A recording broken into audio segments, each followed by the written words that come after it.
Hello అండి.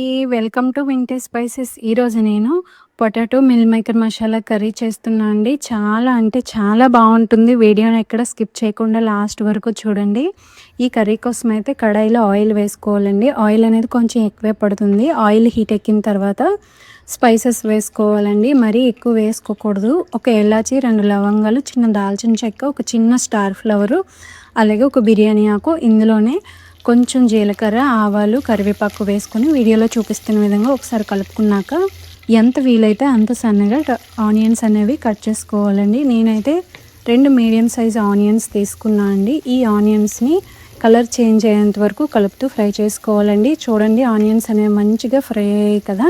ఇందులోనే 1 spoon వరకు అల్లం వెల్లుల్లి పేస్ట్ వేసి పచ్చివాసన పోయేంత వరకు ఫ్రై చేసుకున్నాక కొంచెం పసుపు అనేది వేసుకొని ఒకసారి బాగా కలిపి ఒక 3 టమాటాలు తీసుకున్నా అండి, మీడియం సైజువి. ఈ టమాటాలని ప్యూరీలా చేసి వేసుకోవాలండి. మసాలా కోసం కదండి, బాగుంటుంది.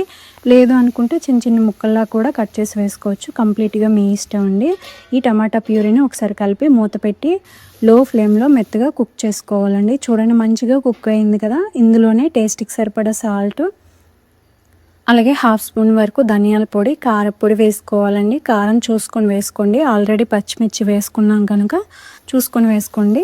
ఒక 2 నిమిషాలు వీటన్నిటిని లో ఫ్లేమ్లో ఫ్రై చేసుకోండి. ఇంకొంచెం వాటర్ అనేది వేసుకోవాలి. ఇందులో ఒక 5-6 స్పూన్ల వరకు వాటర్ వేసుకొని ఆయిల్ పైకి తేలేంత వరకు మసాలా అనేది కుక్ చేసుకోవాలండి. చూడండి, మసాలా అనేది మంచిగా కుక్ అయింది కదా.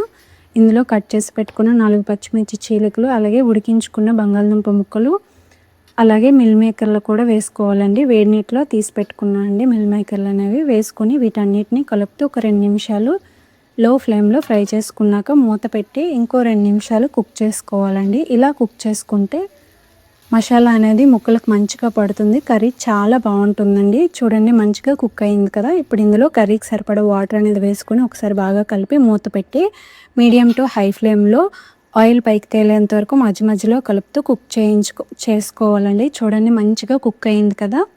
ఇప్పుడు ఇందులోనే కట్ చేసి పెట్టుకున్న కొత్తిమీర, అలాగే కరివేపాకు మీకు కావాలి అనుకుంటే వేసుకోండి, లేదంటే లేదు. కొంచెం కస్తూరి మెతి వేసుకుంటే ఫ్లేవర్ చాలా బాగుంటుందండి. ఇవన్నీ వేసుకున్నాక ఒకసారి బాగా కలిపి తింపేయడమేనండి. అంతే అండి, చాలా సింపుల్గా అయిపోతుంది. చాలా బాగుంటుందండి. ఒకసారి మీరు కూడా ట్రై చేయండి. ఎలా వచ్చిందనేది కామెంట్ సెక్షన్లో కామెంట్ చేయండి. ఈ కర్రీ అయితే రైస్, రోటీ, చపాతీ దేంతో అయినా చాలా బాగుంటుందండి. వీడియో నచ్చితే లైక్ చేయండి, షేర్ చేయండి. ఇలాంటి మరిన్ని సింపుల్ రెసిపీస్ కోసం మన ఛానల్ని సబ్స్క్రైబ్ చేయడం మర్చిపోకండి. Thank you.